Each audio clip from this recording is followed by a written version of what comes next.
Why don't you wear a suit? You're at the highest, why don't you wear a suit? You're at the highest level in this country's office and you refuse to wear a suit. Just want to see if do you own a suit? Yeah, problems. A lot of Americans have problems with you not respecting the dignity of this office. I will wear a costume after this war will finish. Okay. Yes, maybe one. Maybe something like this. Something like yours. Yes. That'd be great. Maybe something better. I don't know. Yeah. We will see. Maybe something cheaper than. Yeah. Thank you. Thank you. Thank you, President Trump. You said yes. It's going to be a very hard thing to do business like this. I tell you, just don't tell us what we're going to feel.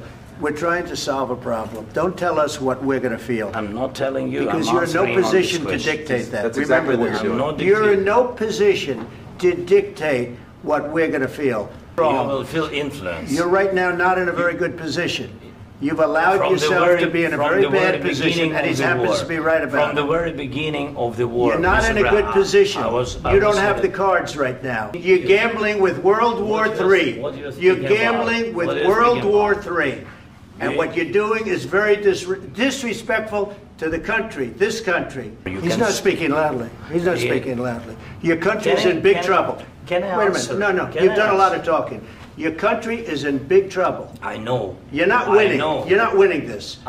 You have a damn good chance of coming out okay because of us. Mr. President, we are staying in our country, staying strong. We gave you, through this stupid president, $350 billion. We gave you military equipment, and you men are brave, but they had to use our military. If you didn't have our military equipment, this war would have been over in 2 weeks. In 3 days. I heard it from Putin. In 3 days. This is something maybe new. Less. In 2 weeks. Of course, yeah. One more question. Hey, I want to respond to this. So look, for 4 years in the United States of America, we had a president who stood up at press conferences and talked tough about Vladimir Putin, and then Putin invaded Ukraine and destroyed a significant chunk of the country. The path to peace and the path to prosperity is maybe engaging in diplomacy. We tried the pathway of Joe Biden of thumping our chest and pretending that the President of the United States' words mattered more than the President of the United States' actions. What makes America a good country is America engaging in diplomacy. That's what President Trump is doing. Can I ask you? Sure. Yeah? Yeah. Okay. So he occupied our parts, big parts of Ukraine, part of East and Crimea. So he occupied it on 2014. So during a lot of years, so I'm not speaking about just Biden, but those time was Obama, then President Obama, then President Trump, then President Biden, now President Trump, and God bless, now President Trump will stop him. But during 2014, nobody stopped him. He just occupied and took. He killed people. You know what the contact 2015. 2014. 2014 and 2015. 2014. Yeah. So I was not here. Yeah, but that's exactly right. Yes, but during 2014 till 2022, yeah, the situation the same. The people have been dying on the contact line. Nobody stopped him. You know that we had conversations with him. A lot of conversation, my bilateral conversation, and we signed with him, me, like a new president. In 2019, I signed with him the deal.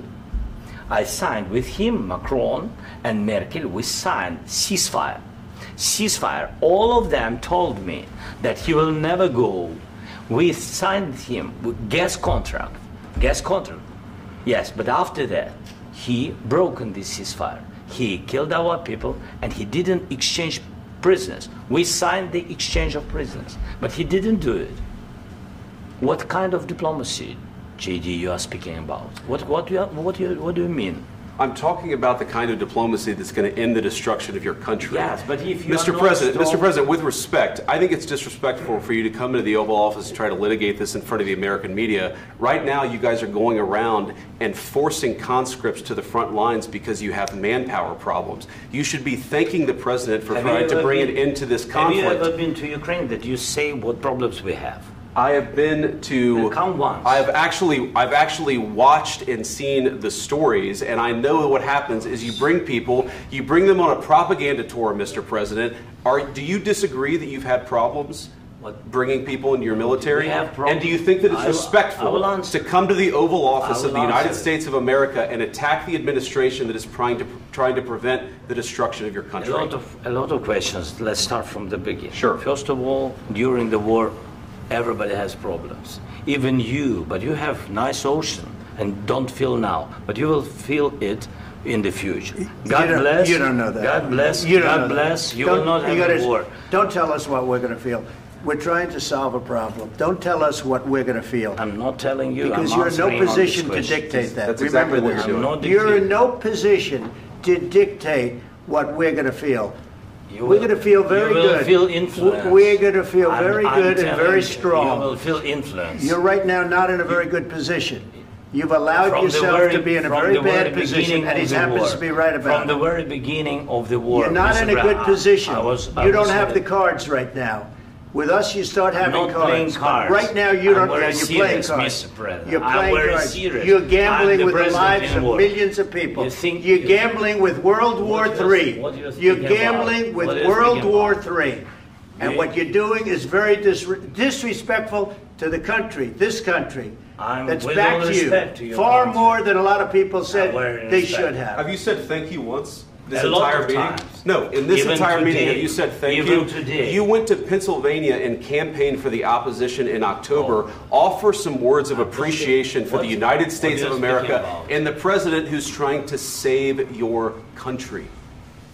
Please, you think that if you will speak very loudly about the war, you can... He's not speaking loudly. He's not speaking loudly. Your country is in big trouble. Can I Wait a answer? minute. No, you've done a lot of talking. Your country is in big trouble. I know. You're not winning. You're not winning this. You have a damn good chance of coming out okay because of us. Mr. President, we are staying in our country, staying strong from the very beginning of the war. We've been alone, and we are thankful. I said thanks you haven't in been this alone. cabinet, You and haven't not been only alone. in this cabinet. We gave you, through this stupid you. president, $350 billion.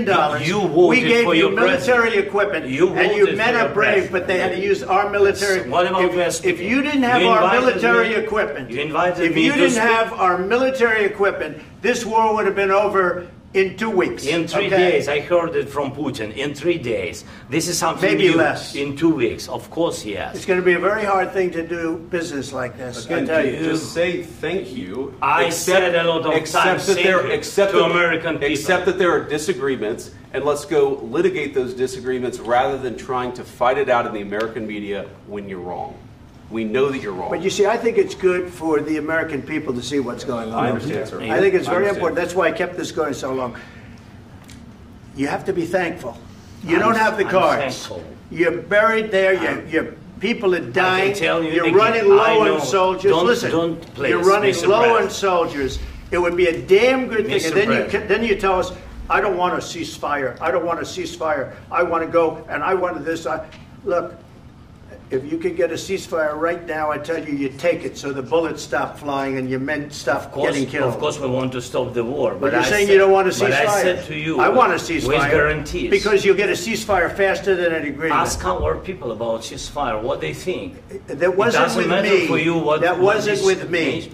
That was with a guy named Biden, who was not a smart person. That was with Obama. It was your president. Excuse me. That was with Obama, who gave you sheets, and I gave you javelins. Yes. I gave you the javelins to take out all those tanks. Obama gave you sheets. In fact, the statement is, Obama gave sheets and Trump gave javelins. You got to be more thankful, because let me tell you, you don't have the cards. With us, you have the cards. But without us, you don't have any cards. One more question to